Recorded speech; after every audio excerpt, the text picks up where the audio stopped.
Hi, Faith. Let's have another chat about this move. There are like so many rich layers of things to talk about here. So this is why this is happening over a series, because there's just a lot of real-time thoughts and also, realizations. And I think in our first conversation, you talked about the moment you sort of, I wouldn't even say it was a moment, but the growing feeling of it's time to make a big change. But that took, like you were talking, even almost George Floyd kind of being an inciting incident, and the initial election of Trump, and now, so this has been years in the making. So what's the difference between the realization something needs to change, and then you said even a year ahead where you were getting a little more concrete about, okay, I'm going to sign a 1-year lease, and then in a year I'm going to have to really make change. Like what was that evolution like? What's the difference between sort of knowing a change needs to happen and then actually making a change happen? Yeah, I think that there is a ton of spinning of our wheels around, but how do I do this change? How do I do this change? How do I do it elegantly? How do I do it well? And I think a move is a great just example of what you want to do versus what really happens. And so for me, the 18 months, a good portion of that time, perhaps from January 2025 through to maybe July of 2025 was I I think I want to do this. I think I want to do this. I'm not sure how to do it, but I started talking about it. But the as things deteriorated with my kids, it felt urgent in my body. I think the first place is to listen to your body. So as it started to feel worse and worse, like I felt the recoil inside of me from a lot of stuff. I was watching my behavior. I think the first thing I did was let's pretend. So I tricked myself. Let's pretend we're moving in a year. What do we need to do? And I started researching. I didn't have a plan, but I started researching. And I was like, well, if we're going to move, kids need passports. My son, who I was taking with me, needs a passport. And a lot of my time was kind of spent answering the question, if I'm moving with my son, I hadn't decided yet, but if I'm moving with my son, what would he need? Okay, I need to do some interrogation of his medication. And so that the first big pieces was, can I move with my son? And asking the question over and over again and doing these tiny things. Let's put the passport application in place. Let's have conversations with the psychiatric nurse practitioner about his medication. It began to settle in a place in my body. Like I could feel myself drop into it. I was like, oh, this might be possible. And the more I ask the question, I think our brains really answer the questions we ask. How do I make a long stay in Jamaica with my son possible? And so passports, and that took a whole long thing because of his disability, and he's an adult and the passport had expired a long time. So there was a lot of being with that. But the more I did it, the more it settled in. And then getting really clear, okay, I'm not going to keep this up. So, in terms of with my kids, so then how can I situate them? And one kid was willing to be situated to take help being situated. And so I leaned into, how do I help this kid find somewhere else to be? And that, as they kind of took that in, I was like, great, this is so I needed my people to feel safe. And it's not that everybody felt safe, but so I moved from those big ideas, my kids being safe, inward into, okay, so what are some of the logistics? By January, I need to have sourced a storage unit. And I started to kind of work it through. But honestly, I didn't feel like I was 100% moving until my son's passport came through. And once that happened, then I started to get kind of, what do you call it? Just a little bit more gangster with my list. And so those are some of the high level things that happened in terms of along the timeline. So I would say that by fall, which is September 2025, I felt really settled in my body. And by January, the stuff was starting to come in place. And once I had the passport in my hand, I gave notice. So I gave notice to my landlord that I would not be renewing the lease for another year. And then once I told her, then it was like, we're going to be out of here. So, Something's gonna happen. come what may, something is going to happen.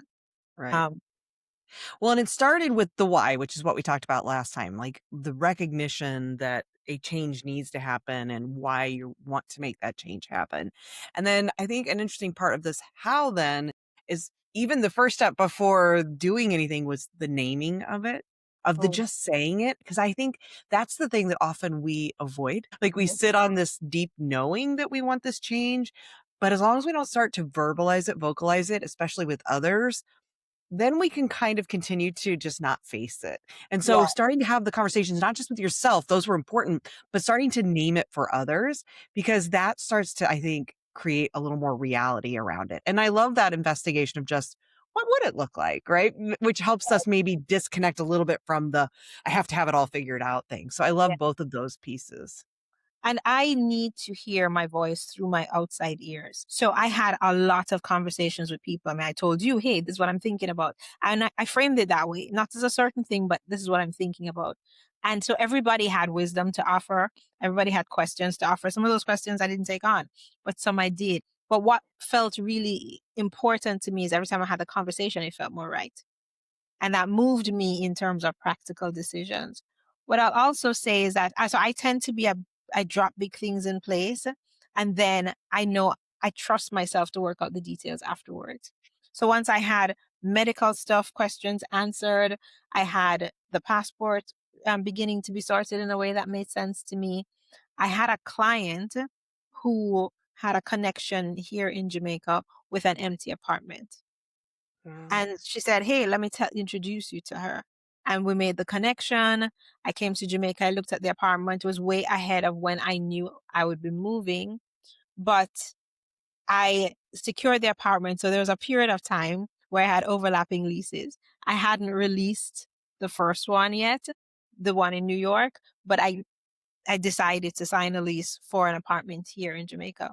And then once I'd done that, I don't want to say love, but for me, it's essential to back myself into a corner.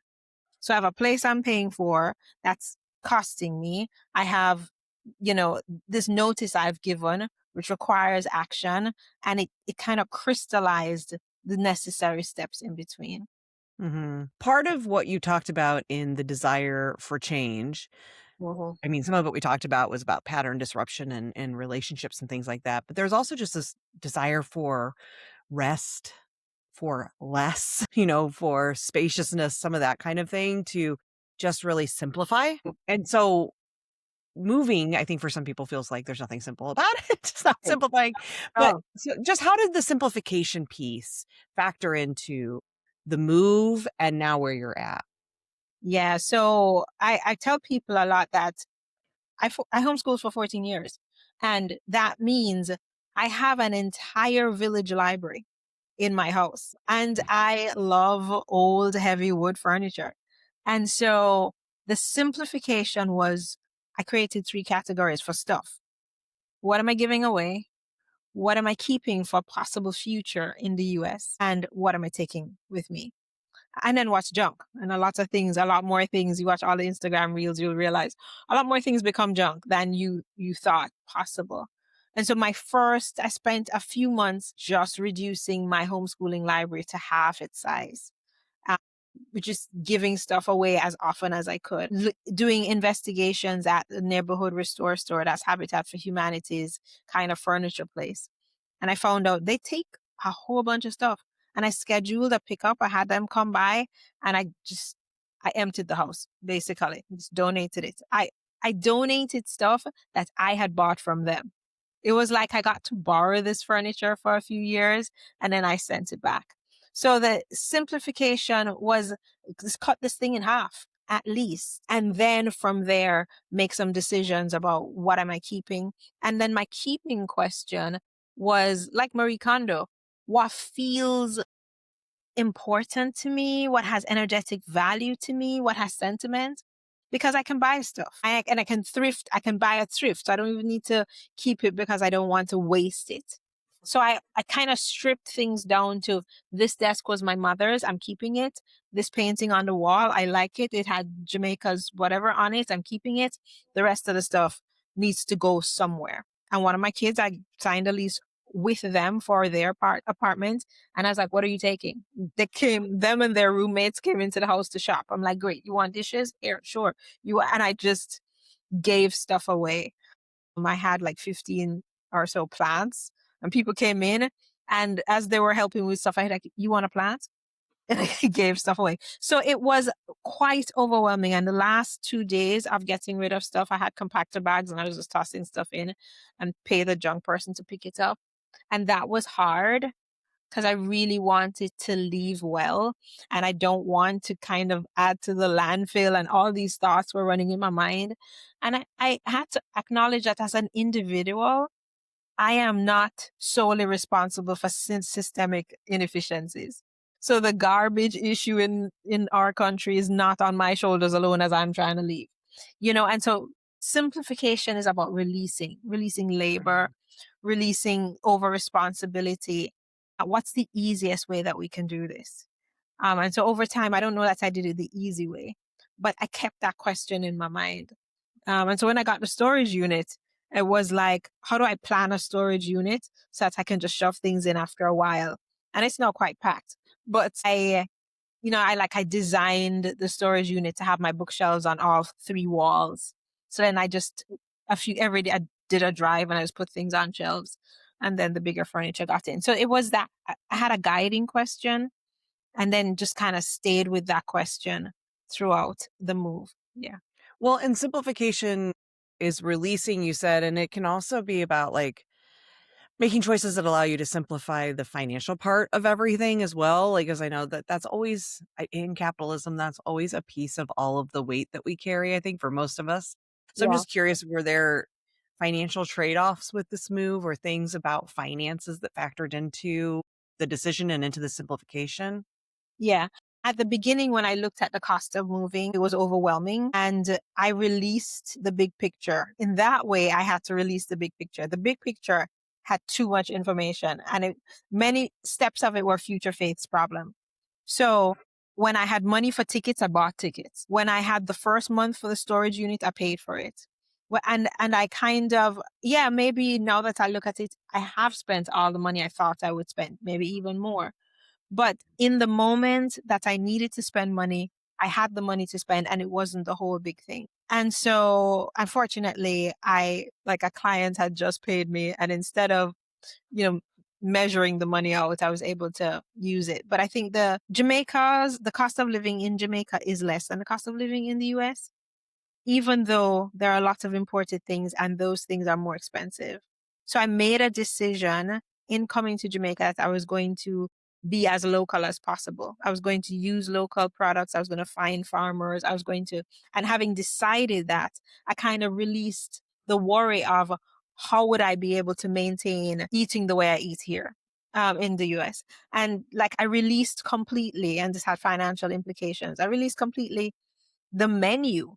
Like I don't have to eat these things. I can eat the substitutions that feel clean for me locally. And so I didn't need to kind of arrive here with a ton of money.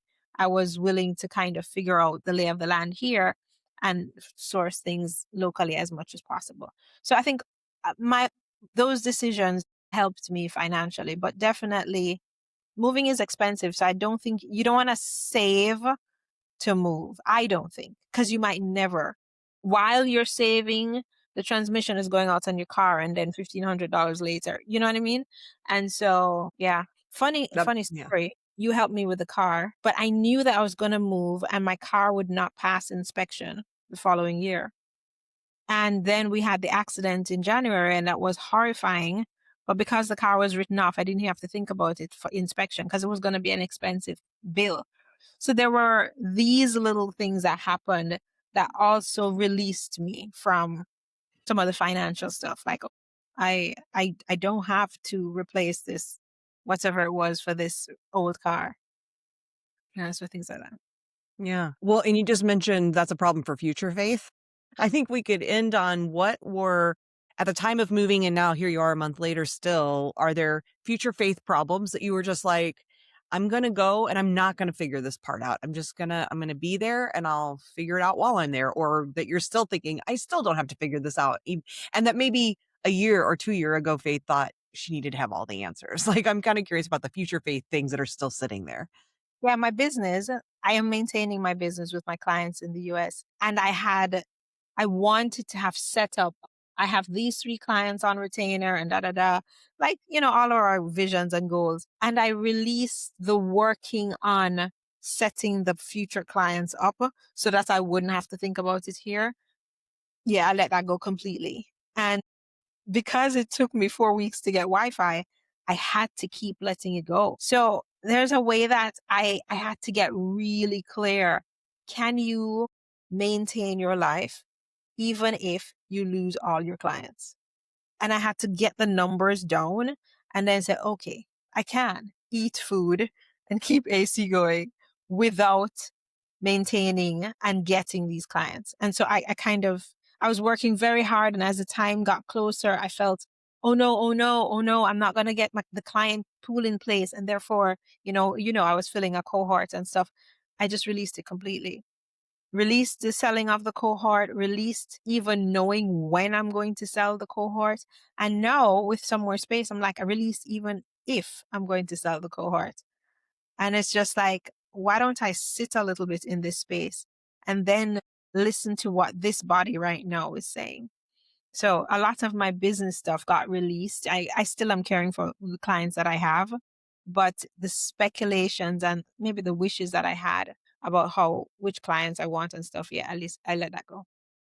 That is the gift of discomfort that doesn't get shared enough, I think. So I love that you're sharing that, like, we avoid discomfort so much because it is uncomfy. But Mm. what can happen when you sit in it is you have space then. You're in this space of discomfort, and when you sit with it, you can start to explore, like, "Oh, now that I'm actually with it, is it as bad as I thought it was? Do I care about this thing as much as I thought I did?" Right? It really opens up a lot more possibilities. So I just think that's beautiful that you share that, because I think a lot of people really wanna do a lot of work to avoid sitting in that space, and they're actually potentially missing out on some real gifts by doing Yeah. that. Yeah. There's a Acomolafe, I might be mispronouncing it, but I'll put the piece in the show notes. That piece, he talks about getting close to the monsters under the bed. That's the thing that I think discomfort creates when you stay close to it and you're like, oh, what's really underneath here? Oh my, there's even more messy stuff. But then you kind of there's a space that creates for you, so yeah. Makes me think of Monsters, Inc. It's like the scary monster under the bed or in case, the closet, and then when you actually allow yourself to be with it, turns out it could be your best friend, there Such becomes a the gift. best friend. This monster is actually such a gift, so We just have to get over our fear. Well, thank you so much for this, Faith. I know some other folks are probably gonna also do some conversations with you, and I can't wait to hear what they ask that I wouldn't have. and I'm going to do more conversations with you. So folks will stay tuned. I can't wait too. All right. Well, this was great. Thank you.